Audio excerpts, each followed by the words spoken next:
Imagine a vibrant discussion between people that includes both openness and critical thought in the pursuit of truth. The Purchasing Truth podcast is an experience, a journey, an exploration of the impact that negative messages in politics and the media have on our families, community, society, and nation. Join your hosts, Bill Stierle and Tom Hazard, to discover new concepts and language strategies that will reveal effective ways of establishing truth. This podcast series will tackle current events, leadership challenges, healthcare confusion, integrity in business, and many other areas that affect us all. Gain clarity and understanding of the various truth perspectives. Welcome to Purchasing Truth.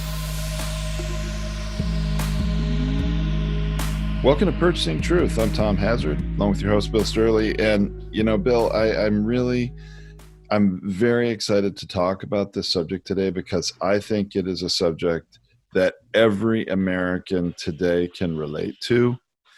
And I also want to preface this by saying this is not a political topic, okay? I mean, there's, I think, a tendency that Americans have right now to try and turn this into something political, but it's really not a political topic. And today what we're talking about is the controversy and the difficulties around mask wearing and having safe discourse, safe discussion about wearing masks. We see a lot of tension and conflict in our communities around whether it's mandates to wear masks or maybe it's not a state mandate. It could be in some cases, or a local city ordinance, or it might just be a retail establishment.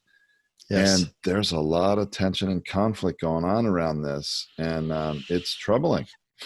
Yeah, one of the biggest challenges, Tom, is that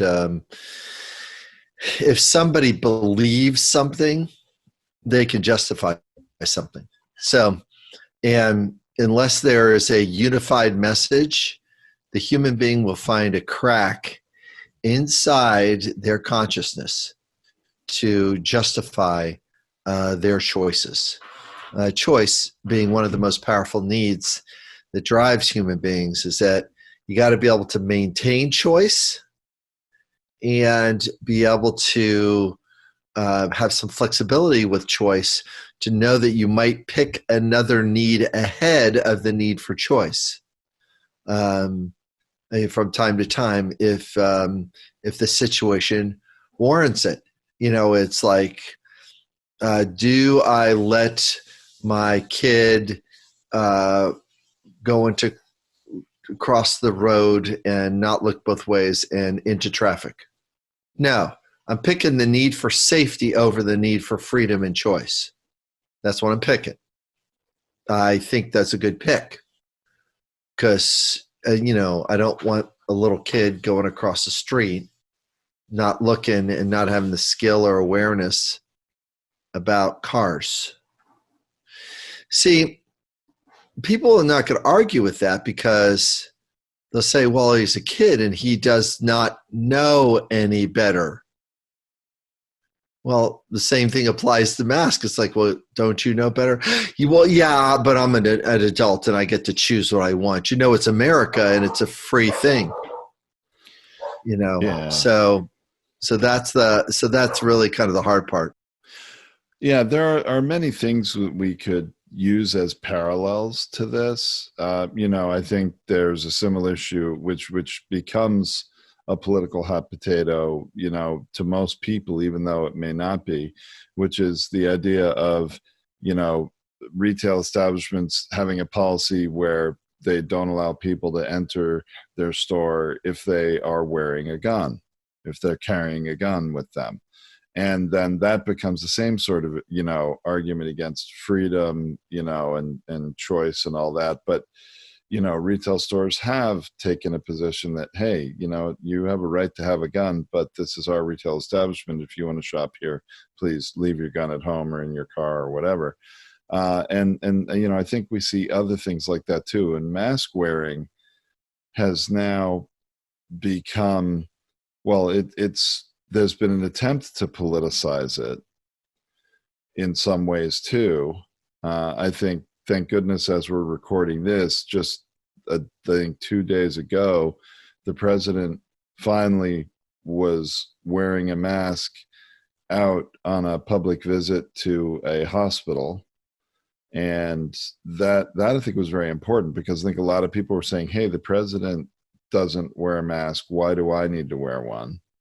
And now he's at least showing that wearing a mask is appropriate, it's certainly in certain situations. So hopefully that starts to take some of the political wind out of the sails, right, of the political argument. It's the thing that I'm so unsettled about is that the people around him are not smart enough to get him to wear a mask. He is so easy to get. He would be so easy. He could have been wearing a mask from the very beginning if I was there or other smart people were there around him, because it would have been so easy to get him to wear a mask. Oh, let's hear it. How would it be easy? Because I don't think his staff finds it easy to get him to do much of anything. They can't get him to do anything because they keep approaching him straight as they're trying to convince him into doing something. And he's a choice na guy. I get to do what I want. I'm the king of the world kind of guy. That's what he does, right? Well, if you make it to his benefit, I would have mocked up, I don't know, somewhere about 8 or 10 different masks that were Trump branded masks and logos. And he would have been wearing masks in February. I would have mocked him up and brought him in there and said, okay, Mr. President, here's what we got. And this is what we're going to do. And our profit's going to look like this. I think it's a real good opportunity for us to get the brand out and make America great again. And this is what we're looking to do to really take advantage of this situation. So turn the mask into a slogan, a billboard for his reelection campaign. Pretty much so, yeah. Mm-hmm. Wow. That's actually pretty brilliant. And that's what happens when you know what needs are. See, if you know that the person's motive is the need for respect and recognition, acknowledgement for the things he's doing in the world, you just put the thing in front of the thing. You put the need into the task that you're trying to get them to do. It's like, this is your primary need: respect, recognition, acknowledgement for America. We got to test this. Let's see if we could test this. Let's test which one of these masks is going to work best. So you could be both known as safety and as the person that's ahead of the game. It's like, and he'll follow that, like, it's a lure. But when a person doesn't know what a need is, what they're doing is they're trying to convince a person into the logic or the rationale of wearing a mask. Instead of, that's not where they're living. They're not going for evidence. They need to go for a different need. The need for truth is not as valuable as the connection through controversy, which is really a big part of Trump's construct, is that I get connection through conflict. I don't get connection when I'm peaceful or if I'm helpful or if I'm a good guy. I get connection through conflict. I fire people. You're fired. And the need for protection and safety is not what you need to sell, because he doesn't know how to sell safety. No, he doesn't. But you could sell him on marketing and branding, continuing to be able to. It's almost like I think that in government, in the federal government, there is actually a law about not being able to actively campaign from the White House or, Right. things like that. But You're not allowed to do that stuff. But in a passive way, he probably would have gotten away with it, or still could get away with it today if these masks had campaign messages. Well, I'm not campaigning, I'm just wearing my mask. I mean, that would be entirely, you're right. You'd have every person who is a how do you say, a unapologetic and passionate Trump supporter wearing masks if you sold and distributed those kinds of masks. Yeah. I think you might have solved coronavirus there in a heartbeat. It's not, if you, right. It's like, this weekend before the governor shut things down, a friend invited me for an outdoor walk around, down in your neck of woods, down in Orange County, and we were out walking around this bay and everything, and there's a row of shops and people outside eating in the outside areas and stuff, and I was a little surprised and shocked that there was only like maybe a third or a fourth of the people that had masks or wearing masks. And I was thinking to myself, of course I was wearing a mask, I was thinking to myself, I was going like, the need for freedom, the need for choice, and the belief is, it's not here, I'm not going to catch it, has been a big part of the struggle that we have faced when you've got a counter narrative going on. I don't like to wear it because it doesn't make me look good. I am not going to wear this thing because it represents something that I don't believe, the president doesn't believe. I don't want to really face this. I'm going to go with my freedom, my choices, my independence, my liberty, my individuality, but meanwhile, they're not putting the need for safety or health or consideration is really the need that really should be sold mostly, is the need for consideration for others. So let's go back to our store example. So I'm the store owner and somebody comes in my store and doesn't have a mask. What's the first thing I say? The first thing I say is different than I know what they will say. Sir, I'm sorry, you can't come into this mask. You don't have a store. You don't have a mask on. Right. They'll be confronted with the rule, the requirement, the policy, right? Yeah. So I would approach it with a few different sentences because this is a communication show. We tend to work or mock up language. We want to get a feeling word and a need word to go next to each other. So the easiest way to get somebody to listen is you put their feeling and their need in front of their face right away. Sir, are you feeling confident and you want the choice to come into the store without wearing a mask? Is that what you're thinking? Yes. Now, the person's in agreement with it. Depending on the yes, you'll see what they do next. Some people reach in their pocket and put the damn mask on. Just because they have it. And they don't want to have the discussion or the argument, maybe. They do not want to have the discussion market. So that's the first choice. Now, let's suppose the person is more, I'm going to fight for my need for freedom, and this is a tyranny, and this is communist. Yeah, maybe he's going to say, yeah, I'm not wearing a mask, and I have every right to shop here.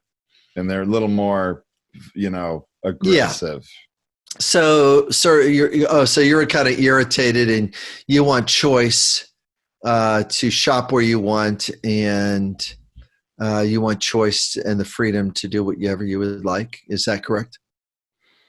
Yes. See, the person, the listener, the person without the mask doesn't know that they're running over the choices of the store owner right now. Okay. They're thinking their needs met ahead of their needs. Well, they're not even thinking that. They're just going like, I want. Right. Yeah, I want what I want. Yeah. I want. I don't want to be bothered. Now, all of a sudden, I got a choice. My next best choice is, I feel torn, sir. A part of me would like you to come in to shop here at my store. Another part of me has to protect the other business coming in my out of my shop. Because if you're in here without a mask on, then my need for health and safety aren't met here, as well as my other patrons. I'd like for you to shop here, but I really feel torn. Now he doesn't know what to do. He's probably starting to feel a little guilty, maybe. Right. He's got a feeling coming up. He's going like, wait a minute. Now there's two different things. If his needs are larger, then and then walk out. Sure. If his need for independence and freedom is like, you just lost a customer forever. It's like, yeah, thank you. Yeah. You're not interested in meeting my need for safety. I'm not sure if I want you as a customer. Well, and a lot of times, like that's that last statement you made, Bill, is something that more a store owner or manager might think. But a lot of times it's a very low level employee. Think about it, a Starbucks shop or something, Oh yeah, that's a good idea. They're they're not invested in maintaining you as a customer for years to come. They're there working a job at pretty low hourly rate because they need the money, and they're being required to have this discussion with you. They're maybe annoyed they have to deal with this. Yeah, they're going to feel annoyed, or they're going to feel frustrated or even scared because they don't want the confrontation. See, quoting a rule at a belief does not work. Well, it's the same thing we always say, that, fact checking doesn't work. Fact checking doesn't work. Doesn't have any traction because the person is sitting with their belief is rejecting the fact, because I have a belief and here's what, as somebody says here, like somebody put it, here's what the math is. The virus is this big and the hole's this big. Meanwhile, what they're not even looking at is the mask is designed as a reverse pressurized thing. So it's not just the size, it's the design and the size working together. It's like human beings have some smartness to them, especially these pesky people called scientists. They have to test things, have a hypothesis and then prove or disprove it. Anyway, so I'm going to be that low-level employee you just mentioned, and let me give you an example of a communication training I would provide them. I think that'd be very helpful, Bill. Let's do that. Okay, I'm ready to make my cup of coffee. I'm making a cup of coffee, and all of a sudden someone's coming in, the cashier, and they do not have their mask on. Sir, I'm noticing that you're not wearing a mask, and is this something you're choosing to do, or is this something that you had forgotten to put on? I'm giving them the patron the benefit of the doubt. Benefit of the doubt, and you're also presenting them with the ability to make a choice and decide for themselves to do something rather than have it forced upon them, aren't you? I am. I'm getting them in the game of choice. Here's where people make a huge mistake about the need for choice. When parents, and you're going to use this, by the way, Tom, you'll use this with your kids for this next week as soon as I tell you what it is.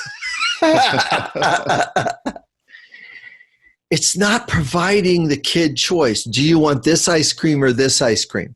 That is not the healthy practice of choice. The healthy practice of choice is that here is this need of yours, and here's this need of mine. And I want to figure out how we can get both of those needs met. The easy one is it vanilla or is it chocolate ice cream? Yeah. The difficult one is how do you do choice and consideration for the other patrons in the store? Because the second line would be is the guest says, well, I forgot it and I just wanted to come in here and get a cup of coffee real quick. Oh, so you had forgotten and you want to get a cup of coffee real quick. Here's a mask from behind the desk. Obviously, I would give the employees the ability to access and hand somebody something right away. Right. And attach that mask with a powerful need. We're interested in meeting the need for consideration and safety for you and the customers. Now, we're not talking about freedom. We're talking about safety and consideration for others. Because we want you protect here at X Coffee Shop. we would like both our customers and the guests at our stores to be safe. Here's your mask. Right. So you want to give that employee an emotionally safe way to say, no, not get the heck out of here, but no, this is the standard and this is what we live by here at this place of business. Safety, protection, consideration for others is what we're doing here. And we're going to make it emotionally safe for our frontline worker to face somebody like this. And if they walk out, they walk out. And then say, you live to the standard. You live to what you were trained to do. You were trained to empathize with them. You're trained to hand them a mask. And you were trained to tell them that this is associated with safety and protection and consideration. That's what this item is for. What it's for. Whether it works. That makes a lot of sense. That makes a lot of sense. Safety, protection, consideration. Then, if somebody continues to argue that they should be allowed to, have the freedom to shop without the burden of a mask, they are walking down this plank of being inconsiderate, selfish. That's it. And they'll feel it deep. They'll feel it deeply too. They will. They'll feel it deeply. And also, putting others' safety in jeopardy. And that's generally not. Okay, give me that one back. Pretend you're a doctor and you don't believe you're somebody that has studied medicine or something. You have a belief. You have a belief that, and give me the pushback. You're standing in the coffee shop line, and this barista is doing the mask, and give me the masks don't work lecture, and watch what the barista can say. Okay.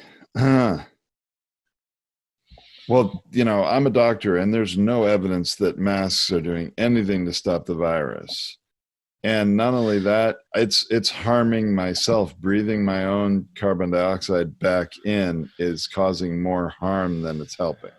So you would like me to hear that you're a doctor, and you would like me to respect your wishes, and you really don't believe masks wear that well. In fact, you have a need for health, and health is preventing you from wearing a mask. Did I hear all that correct? Absolutely. Well, I feel torn. I'm not a scientist at all, and I'm trying to meet the need for safety and consideration for people here. And I don't have time to study or research the things that you have. If you'd be willing to stand outside, and I'll have my manager come out and talk to you about it. Or if you'd like, I can bring you the coffee you would like, and I'll come out and get your order. Would that work better for you? Okay, so that would definitely disarm me, I would think, to a large degree. I mean, I might, if I'm aggressive, I might continue to argue the point, but I also can clearly see that even if I argue it, I'm not going to move you. You're not going to move me. And also, I fell on the sword early. Yeah, that I'm not a doctor. I'll come out to you. Yeah. It's like, I'll serve you, not in here. My judgmental mind is starting to go, jerk. It's like, dude, it's like, I'm not doing scientific research while I'm serving you coffee, and I'm not debating it here in this space. Yeah, boy, I actually know a doctor who feels this way. Yep. I really do. And that doctor had to fly on a plane last month. Oh my gosh. And knew that the airline was requiring masks. So this doctor got a mask that's technically a mask, like you strap it on your head, but it was like fishnet. I mean, it was like so open and porous. It's not stopping a droplet at all from going anywhere, but it's technically a mask. So this person was finding a way to try to be in compliance with the rule, but meet their need for breathing freely. Yeah. So anyway, sort of sidebar, but yeah, but you're going to hear that. I mean, there's a couple stories running out there. This person threw a COVID party. Oh yeah. Get together or something. We're doing a COVID cookout. Got COVID, and one of his last breaths was, "I thought it was a hoax. I guess I'm wrong," and died. Poor guy. No, that's very true. This is true. This is out of Atlanta. There was a 30-year-old who died of COVID-19 in the hospital. Wow. This is actually, there's truth to back this up. That the nurse was interviewed in the media, and they had a COVID party, really mocking the seriousness of the virus. Right. Yeah. And feeling they were young and robust and not going to be ill affected by it much at all, and thought it was a hoax, and learned the very hard way with their life. This person did, that they died. And one of their last statements was, "I thought it was a hoax. Clearly it's not," type of thing. Very, very sad that this is going on. And I think that the mask, the wearing a mask has been politicized. And I've read lots of stories of, and we've seen video of people in stores saying that this is America, and forcing me to wear a mask is tyranny. That's one of the things people are saying. It's tyranny. And, there are so many examples that can easily diffuse that. It's like, it's really not tyranny. It's really similar to the fact that not only states, local communities, but individual establishments have established rules for years that there's no smoking inside our store. They're allowed to do that. That doesn't take away your freedoms. It's not tyrannical to require that you don't smoke in a store. And you've seen there've been some similar, I would say, disgruntled smokers, very unhappy they're not allowed to smoke in a restaurant while they're eating, and have similar types of arguments. But smokers, and I don't think in general the public thinks that no smoking requirements, or say on an airplane, no smoking on an airplane, that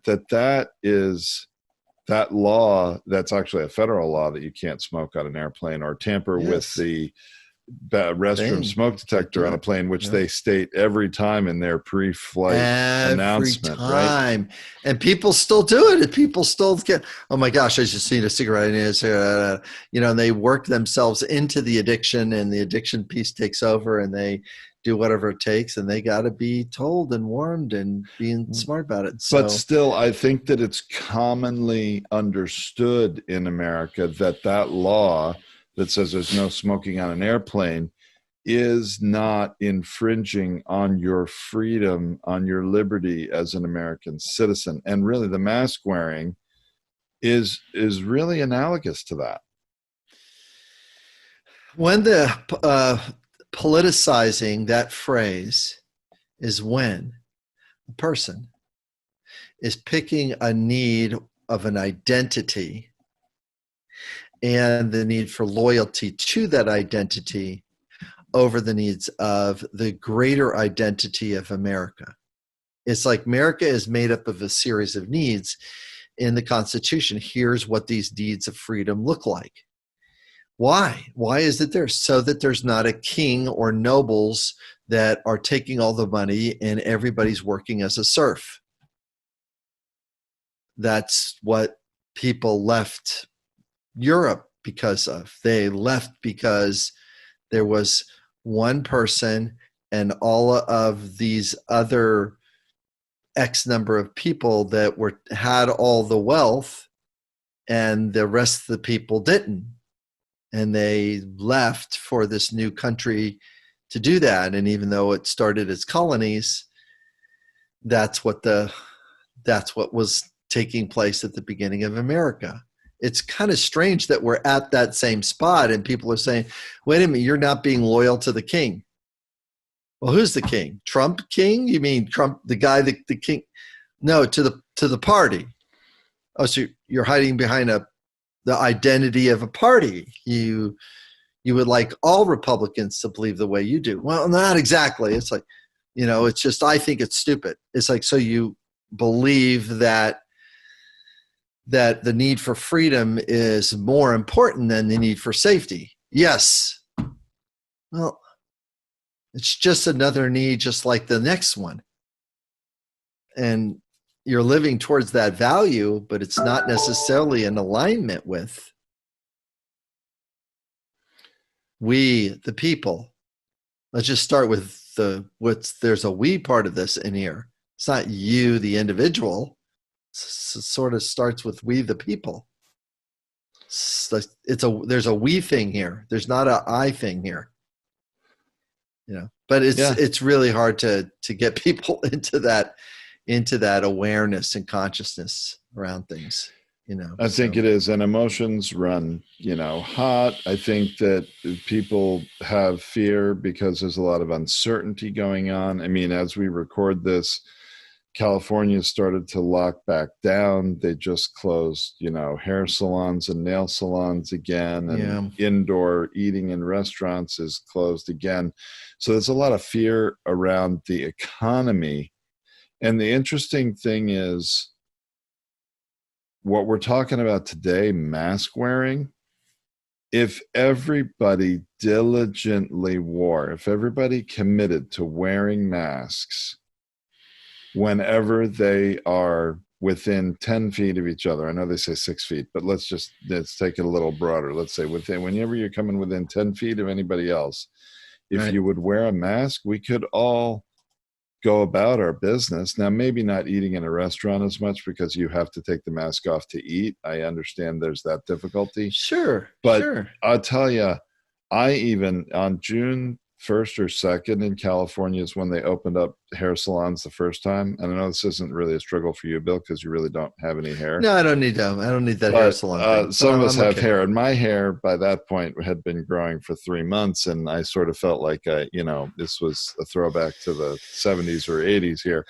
And it wasn't even that long. But I made an appointment and I went out to the hair salon first thing on June 2nd. I had the very first appointment that my stylist was able to, serve me. And I'll tell you, this salon, I was really impressed. What a serious effort the salon had put in to making sure there's plexiglass between every station, very seriously, to prevent water droplets from spreading left to right. Everybody had masks on, required. The processes and procedures they went through. Was at that point one of the safest environments for people to be in next to each other. And despite all that effort, and I'm sure not all salons are doing the same level of protection, but I was so impressed. And now for all that effort that salon went into, as of recording this on this day, today's the first day again, salons are shut down and my stylist is again out of work. And that's a very real situation and scary in terms of our economy. And I understand the fear people have for locking things down again. And, we can't just completely trash our economy, as, we already did to a large extent. We can't keep doing this and survive economically. But I would think if people have that need, which hopefully we all do, that we all want economic, prosperity and financial safety, security, or, at least opportunity. Mask wearing is one path toward that, I would think. Well, the need for freedom, and there's privacy piece that's going on. It's like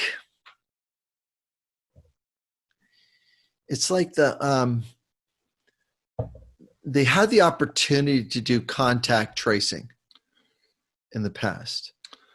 That opportunity is very difficult right now because the numbers are very big, and it'd be a whole layer of expense to add on top of the thing, and it would be hard to get a hold of it. Yeah, my understanding, it's not only is the volume of people that are ill now with the virus so large, but my understanding also is the testing infrastructure is not able to keep up with that, and too. The results are coming back a week later or more, and by the time you've confirmed a week later you are positive for coronavirus, the contact tracing effort would not be helpful, because all the people you were in contact with have now been in contact with so many others. It's very hard. When it was, if you could get tests more quickly and you have had enough contact tracers when it was small. I mean, New York did it. New York did contact tracing. In fact, my mother, who's retired, actually became a contact tracer in New York just to, keep busy for something to do. And they were paying a significant hourly rate to contact tracers in New York. And my understanding is New York is much better off at this point than many, many states. In fact, I think the Northeast corridor there through New England is one of the areas that's, no longer a hot spot. And they flatten the curve. Yeah. There is one place on the Worldometer that you can hit, and you can actually see what states have flattened the curve and what states have not. And that's interesting, because I mean, that just it goes to show you that people count, and people can, do what they need to do in order to protect each other and be considerate of each other. And that's the thing. I mean, I've known I've known 3 people that have had the disease and came back from it. And they said it's not something you want to get. And then the 3 people that have passed by it, it's like, that's tough. And everybody's going to have their story. Eventually, the same thing with the AIDS crisis. Everybody had, it wasn't until you knew somebody or knew somebody that knew somebody, you're going like, well, this is kind of serious, Well, it is. Very, very and difficult. Actually, Bill, maybe we should just mention briefly that you've already had someone you've known who died of coronavirus, your uncle, right? Right. That's you've right. mentioned many times, but now within the last week, you and I know another person that died from coronavirus. His name's Bernie Dorman, and he touched so many people's lives. There are now many, many thousands of people who previously could not say they knew someone that had COVID-19 or that died of COVID-19 that now do. Because this person was, he led a community of business people and knew so many people. And so now there are a ton of us in the last week who have had the sort of sobering sort of slap across our faces, so to speak, wow, Bernie got it from his son, who was working outside the house, got infected and brought it home and infected the entire family. And the father died rather sort of suddenly. Yeah. Yep. It's a quick thing. So sad. My one of my assistants, her dad died, and it was like Sunday. I think I got a little bit of cold and dying on Thursday. It's like, oh my gosh, it's like, and there's pre-existing conditions that go with the disease. If your immune system is not in great shape, it's, this thing really kind of takes you out. The article that I read recently from the autopsies of different, that they've done, the extensive amount of blood clotting that takes place in various different organs has been something that they have mentioned they've never seen anything like that. I read that same article, Bill. I read that over the weekend, Mm-hmm. and I found, wow, yeah, it's a pathology study. These are coroners who are examining what the effects are on the body from COVID death patients. And wow, yeah, the blood clotting in all these organs, like your kidneys, your livers, and and of course, your lungs, all these things, is something that they've found that's very notable. And it's these types of things we haven't really learned everything about this virus, right? And that's why we have a long road to go here. But so this is very interesting, Bill. What I find, I want to go back, because the subject of mask wearing is really the focus today. I want to go back to what you were saying about how the president's staff or, the president's team could have gotten him to wear masks. I wonder if something similar could have applied for the youth of America, because, a month ago or more, Memorial Day weekend and July 4th, we saw especially 20 somethings, at the beaches in Florida and in California, really ignoring social distancing rules, even at lakes in Midwestern states. I think in Michigan on a lake, I saw something on July 4th of this huge group of people, especially younger people, feeling that they're unconcerned. I've seen interviews with people in like Miami-Dade County, 20 somethings. Yeah, no, I'm not worried about coronavirus. I'm young. It's not really affecting young people. And they're not wearing masks. You could have done something similar to create masks that have emojis on them, that are fun, that have slogans on them. Talk about a business opportunity for somebody also. It's almost like, t-shirt printing, right? You could create masks with all of these funny expressions or, all these different messages that people would be proud to wear, or certainly more willing to wear, and motivated people to do it. And no one has thought about that. No, it's been difficult.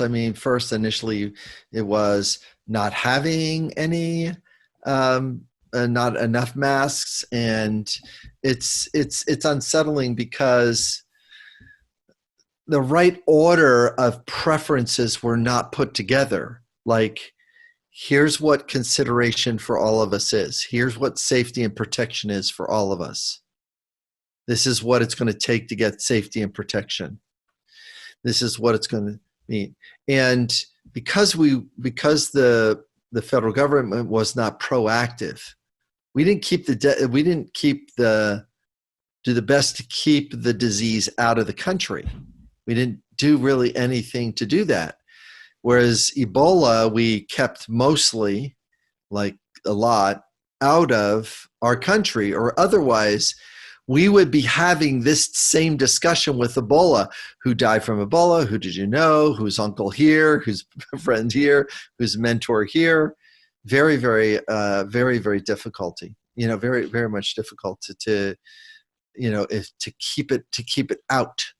And it was very hard, and it takes money and effort to keep it out, and we didn't spend the money or the effort to do that, and so now we're facing it as an internal battle right now, and just the you know, um, the just to be known as an American that can't travel because I'm from America just totally affects the need for respect and trust for us as a country. That particular casualty is, you can't say, well, I don't travel and I don't care. It's like your avocado travels, like all your food from all these different country travels. It's like most of the things in the store are made from another country, right? There's not a lot of things that are made in America because of the standard of living and the amount of money it takes that labor costs here. It's like, so true. I mean, I have a actual consumer product that I've been developing, and its release is delayed because I can't go to China to deal with it, and I need to. It's too risky to bring it in without going there and confirming, things before it ships. Yeah. So it's on indefinite hold. Well, the maybe. To pivot, and I know I said up at the beginning of the show that this wasn't a political issue, and mask wearing, I truly believe, is not. However, now I want to turn a little political, because you were brilliant in how the marketing and branding president could and should use the mask to his advantage and be campaigning everywhere he goes, even if it's not a campaign visit. But by the same token, I think there's something similar to something we talked about back, I think it was December or November. The Democrats can pivot it too. Well, make America safe again. It would be over. Well, and not only that, I mean, Joe Biden, the Democratic candidate, has been wearing a mask from the beginning out in public. Whenever he went out, he's been, the example of, hey, you go out in public, you need to wear a mask. Yeah. He could, how we talked about, when Trump was in impeachment, we could have created the hat that said you're fired. I mean, he could, on the mask, you could have a 45 with a red circle and a slash through it, which is representing Trump, the 45th president, and then you're fired, stealing his line from The Apprentice. Put that on a mask, or still put that on a hat. I mean, honestly, the Democrats are such bad marketers. They should have been doing this for months now. But you really could. I mean, wouldn't that be incredible? Turn a mask into advocacy for what you would like to see change in the country or remain the same. You'd get everybody wearing masks, and totally. Not only that, I mean, you'd own identity. You'd help meet everybody's need for safety at the same time. Totally. Well, next time around, Tom, I think we need to take a look at the obstacles that beliefs put in the place for us as human beings. In our quest to find truth, we also got to recognize that our brain purchases truth away from us. It purchases truth by saying things that are not in alignment with truth, but are in alignment with the stability and the certainty that a belief provides. A belief, lands in a place that calms us down, because I don't have to think about this again, because this is what I believe. I've processed it. I looked at it right. I looked at it left. I don't have to rethink it. Which is a great deal of certainty. It doesn't mean it's right, but it does mean it's certainty is important. Feel calm, doesn't it? Oh, it does. If I have certainty about my world, then and this is one of the things that Trump has been very, very good at, is being able to appeal to certainty that he has been able to somehow, the collapsing of, because I'm wealthy, I know things. That belief for the people that are not wealthy have got to realize at this point is, just because you're wealthy, it doesn't mean you know anything. It doesn't. That does not meet the need for truth. Because you have wealthy, wherever your wealth came from, you still have blind spots of things you don't know. And this includes all of them. Michael Bloomberg is a wealthy person. Doesn't mean he knows things. He knows some things. He knows how to position himself to make the wealth that he did. But to know things about how to even get on a debate stage and communicate, he clearly didn't know, and thought he could just do what he normally did in the past. It's like, dude, you cannot speak like that. Yeah, anyway, all the money that he spent, $100 million or more on ads and everything, did not help him perform on the debate stage at all. It gave him the two opportunities to get on the debate stage, but all of a sudden he was then gone. It was like nobody's following your message. Yeah, that flame blew up pretty quick. Yeah.